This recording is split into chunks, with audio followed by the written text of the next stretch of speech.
Hi friends, ಇಂದು ನಾನು ನಿಮ್ಮೊಂದಿಗೆ ಮತ್ತೊಂದು ಡೀಪ್ ಆದ ಟಾಪಿಕ್ನೊಂದಿಗೆ ಬಂದಿದ್ದೇನೆ. ಟಾಪಿಕ್ನ ಹೆಸರು ಹೂ ಎಮ್ ಐ ಅಥವಾ ಹೂ ಯು ಆರ್.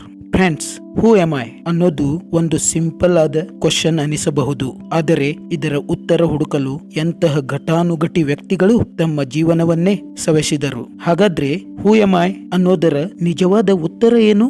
ಅಥವಾ ಇದು ನಮ್ಮ ಮೆದುಳಿಗೆ ಟಾರ್ಚರ್ ನೀಡುವಂತ ಕೇವಲ ಒಂದು ಪ್ರಶ್ನೆಯ?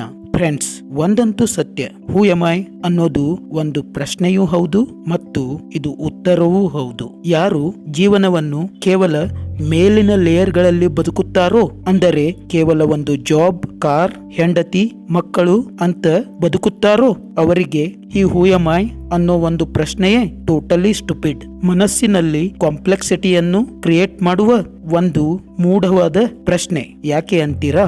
ಯಾರು ಈ ಮೆಕ್ಯಾನಿಕಲ್ ಲೈಫ್ ನಲ್ಲಿ ಬದುಕುತ್ತಿರುತ್ತಾರೋ ಅವರು ತಮ್ಮ ಜೀವನದಲ್ಲಿ ಎಷ್ಟು ಕಳೆದು ಹೋಗಿರುತ್ತಾರೆಂದರೆ ಅವರಿಗೆ ತಮ್ಮ ಜೀವನದ ಉದ್ದೇಶದ ಪರಿವೆಯೇ ಇರುವುದಿಲ್ಲ. ಅವರು ಎಂದೂ ಬದುಕಿನ ಸಾರ್ಥಕತೆಯನ್ನು ಕಾಣುವುದಿಲ್ಲ. ಅವರದೇನಿದ್ದರೂ ಒಂದು ಮೊನೋಟಾನಸ್ ಲೈಫ್, ಒಂದು ಏಕತಾನತೆಯಿಂದ ಕೂಡಿದ ಜೀವನ. ಅದೇ ಜಾಬ್, ಮನೆ, ಹೆಂಡತಿ, ಮಕ್ಕಳು ಅಂತ ಸಾಯ್ತಾ ಒದ್ದಾಡ್ತಾರೆ. ಸಾರಿ ಫ್ರೆಂಡ್ಸ್, ಸ್ವಲ್ಪ ಹಾರ್ಶ್ ಆದ ಪದಗಳು ಅಂತ ಅನಿಸಬಹುದು, ಬಟ್ ಇದುವೇ ಸತ್ಯ. ನಿಮಗನ್ನಿಸಬಹುದು ಲೈಫ್ ಇಷ್ಟೇ ಅಲ್ವಾ, ಇರೋದ್ರಲ್ಲೇ ತೃಪ್ತಿಯಿಂದ ಇರೋದೇ ಒಂದೊಳ್ಳೆ ಬದುಕಿನ ಸಾರ್ಥಕತೆ ಅಲ್ವಾ? ಫ್ರೆಂಡ್ಸ್, ಹೀಗಾಗಿದ್ದರೆ ನೀವು ಅವರ ಮುಖವನ್ನೇ ಸೂಕ್ಷ್ಮವಾಗಿ ಗಮನಿಸಿದ್ದೀರಾ? ಅಬ್ಸರ್ವ್ ಮಾಡಿದ್ದೀರಾ? ಅವರ ಮುಖದಲ್ಲಿ 24/7 ತೇಜ ಕಳೆಯನ್ನು ನೀವು ಕಾಣುತ್ತಿದ್ದೀರಾ? ಸಾಧ್ಯವೇ ಇಲ್ಲ. ಯಾವನು ಒಂದು ಮೆಕ್ಯಾನಿಕಲ್ ಲೈಫ್ ಬದುಕುತ್ತಿರುತ್ತಾನೋ ಅವನ ಜೀವನ ಯಾವಾಗಲೂ ಅಯೋಮಯವೇ. ಒಂದು ಕ್ಷಣ ಸುಖ, ಒಂದು ಕ್ಷಣ ದುಃಖ, ಈ ರೀತಿಯ ದ್ವಂದ್ವಗಳಿಂದ ಆಚೆನೆ ಬರೋದಿಲ್ಲ. ಫ್ರೆಂಡ್ಸ್, ಕೇವಲ ಒಂದು ರೂಟೀನ್ ಆದ ಮೆಕ್ಯಾನಿಕಲ್ ಲೈಫ್ ಉತ್ತಮ ಲೈಫ್ ಆಗಿರುತ್ತಿದ್ದರೆ ಯಾಕೆ ಸಿದ್ಧಾರ್ಥ ಎಲ್ಲ ಸಕಲ ಸೌಲಭ್ಯಗಳನ್ನು ತೊರೆದು ನಾನು ಯಾರು, ಅಂದರೆ ಹೂ ಎಮ್ ಐ ಅಂತ ತಿಳಿದುಕೊಳ್ಳಲು ಹೊರಟ? ಯಾಕೆ ಸ್ವಾಮಿ ವಿವೇಕಾನಂದರು ಅದ್ಭುತವಾದ ಜ್ಞಾನ ಭಂಡಾರವನ್ನು ಹೊಂದಿದ್ದರು, ಒಬ್ಬ ಅದ್ಭುತ ಸನ್ಯಾಸಿಯಾಗಿ ಬದುಕಿದರು? ಅಂದರೆ ಹೂ ಎಮ್ ಐ ಅನ್ನೋ ಕಾನ್ಸೆಪ್ಟ್ ಕೇವಲ ಯಾರು ಮೇಲ್ಸ್ತರದಲ್ಲಿ ಬದುಕುತ್ತಾರೋ ಅವರು ಮಾತ್ರ ಅವರು ಯಾರು ಅಂತ ತಿಳಿದುಕೊಳ್ಳಲು ಹೋಗುತ್ತಾರೆ. ಫ್ರೆಂಡ್ಸ್, ನಿಮಗೂ ಸಹ ಈ ಪ್ರಶ್ನೆ ಅತಿಯಾಗಿ ಕಾಡುತ್ತಿದ್ದರೆ ನೀವು ಯಾವುದೇ ದ್ವಂದ್ವದಲ್ಲಿ ಸಿಲುಕಿಕೊಂಡಿಲ್ಲ.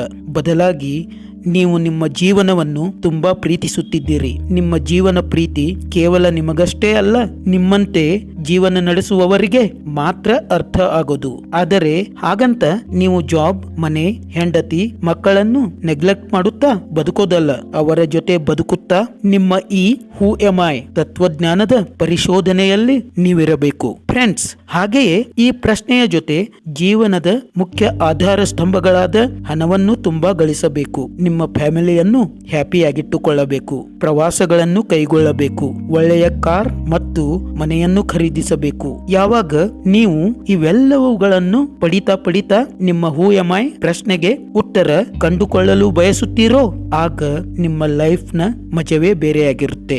ಆಗ ನೀವು ನಿಮ್ಮ ಜೀವನದ ಹಲವಾರು ಲೇಯರ್ಗಳನ್ನು ಅನುಭವಿಸುತ್ತಾ ಹೋಗುತ್ತೀರಿ.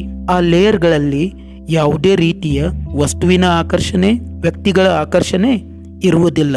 ಯಾವಾಗ ನೀವು ಈ ಒಂದು ರೀತಿಯ ಝೋನ್ನಲ್ಲಿ ತಲುಪಿದಾಗ ನಿಮ್ಮಲ್ಲಿ ಒಂದು ರೀತಿಯ ಅದ್ಭುತ ಚೈತನ್ಯವನ್ನು ಎಕ್ಸ್ಪೀರಿಯನ್ಸ್ ಮಾಡುತ್ತೀರಿ. ಈ ಚೈತನ್ಯ ಕೇವಲ ನಿಮಗಷ್ಟೇ ಸೀಮಿತವಾಗಿರದೆ ನಿಮ್ಮ ಆಸುಪಾಸಿನಲ್ಲಿರುವ ಜನರು ಸಹ ಅನುಭವಿಸುವಂತೆ ಮಾಡುತ್ತದೆ. ಈ ಚೈತನ್ಯ ಕೇವಲ ಕ್ಷಣ ಮಾತ್ರವಿರದೆ ಜೀವನ ಪೂರ್ತಿ ತುಂಬಿರುತ್ತದೆ ಅಂತ ಹೇಳ್ತಾ ಈ ವಿಡಿಯೋವನ್ನು ಇಲ್ಲಿಗೆ ಮುಕ್ತಾಯಗೊಳಿಸ್ತಾ ಇದ್ದೀನಿ. ಜೈ ಕರ್ನಾಟಕ.